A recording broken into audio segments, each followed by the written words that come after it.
think looking back to 2017, district leadership was looking at a way to increase math scores, and they didn't have anything. And the OTISS tool was made available. Uh, People were trained on the OTISS tool. We started doing it. We were doing it in teams so that we could calibrate, and it provided us a starting point to see where Jefferson County as a district was lacking in math instruction, and how could we correct that moving forward.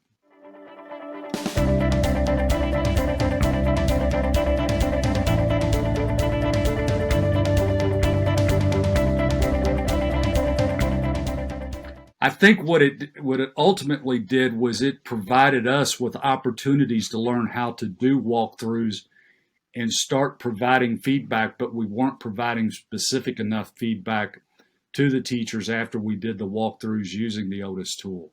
But it did give us that experience of being in those classrooms with those teachers in a non-threatening way to help them improve what they were doing within the math classrooms.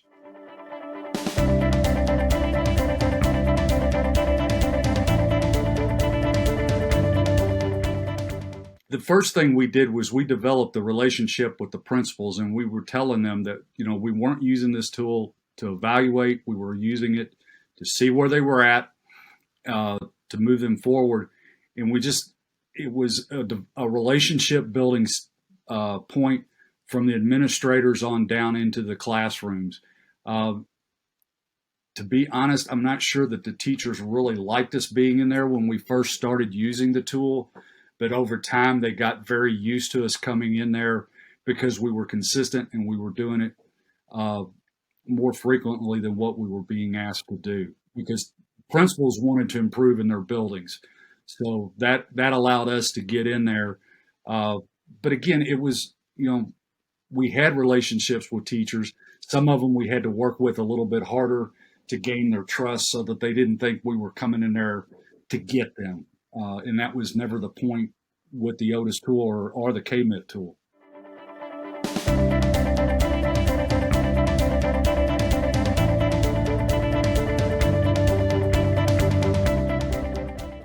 I know that when we were doing the OTISS tool, we would do the debrief with the principal, and then we would bring the teachers in and we would sit down and go through each individual thing with them so that they knew where they were at and how that they needed to, or what they needed to work on, if you will, within the classrooms. We didn't want other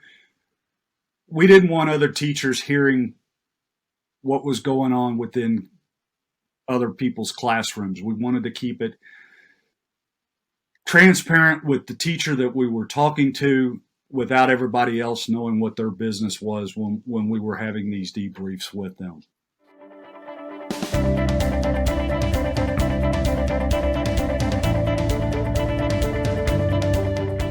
We work very closely with the district math office based on some of the things that Angela was talking about.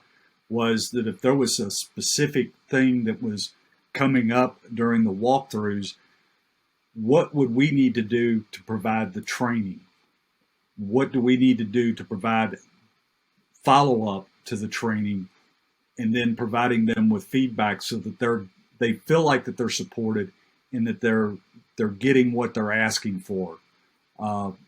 And Sarah Downs, who she was talking about earlier, we're pretty fine-tuned together because we've been together for, going into our 5th year now working together in this work. So we talk about that, this is what we're seeing, and it may not be in one particular school. We could be getting the same results from multiple schools. So, okay, let's head this off at the pass and let's design the training so that we're being proactive rather than reactive for the other schools, so that we're not seeing these same results. And we do that in monthly. We call it our monthly math academies. We're We're going to have elementary math academies, middle school math academies, and high school math academies this year. Uh, and if we need somebody from outside, say from MTSS or from behavior or what have you, we go out and get those people to come in and help us bridge that gap so that we're meeting the needs of the schools, so that we can keep that continuous improvement and the momentum moving forward. We may have, just to give you an idea, Kathleen, we may have one thing that maybe is an hour of just illustrative mathematics, whatever that unit is that's coming up, what things that need to be highlighted, and we could have 6 or 7 separate trainings going on, whether it's in person or it's virtual, it makes no difference, going on at the same time based off of the feedback that we're getting from teachers, from the buildings, and administrators. And what we've really liked about it is we've actually have administrators popping into our math academies now to see what's going on. We've got executive leadership. They pop in every so often, and we don't know when they're coming. There they are. They're in your door. They're in your Zoom meeting, whatever. But everybody, I'd have to say we're all on the same page together moving forward, because the word's out. People are starting to attend the trainings. Now, whether it continues as strong as it did last year when it was virtual, that's to be seen. But that's the goal, is to keep that momentum going and get the teachers in there that need to be trained, and provide them with resources to make them be able to improve their practice within the classroom.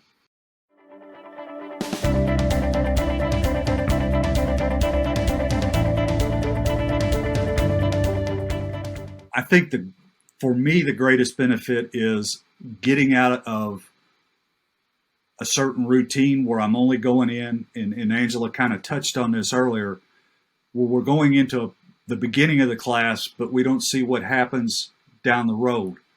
Getting away from always going in at the beginning of the class, with maybe coming in the middle of the class where you're really getting that meat and potatoes in the stuff you really want to see, and then going in at the end of the class to see how they're synthesizing the lesson that they've taught, and getting that, just seeing the whole picture, if you will, at various times, rather than pigeonholing yourself into going in at one particular time during a class period.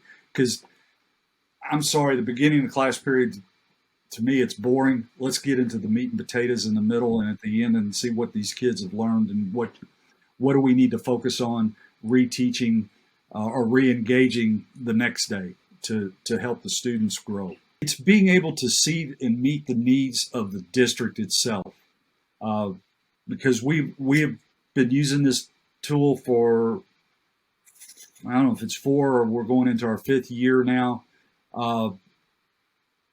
but we see deficiencies still within the district that have nothing to do with math instruction now.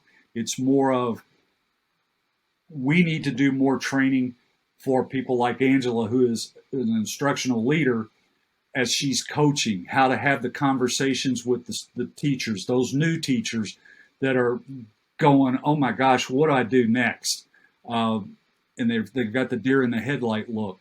So we're wanting to develop some training on more coaching within the buildings, for the instructional coaches and those teacher leaders that are meeting individually, that are doing these walkthroughs and providing the feedback to the teachers themselves. And how do we deal with those teachers that are going, Williams, just get out of my room and leave me alone. I really don't want to hear your stuff today.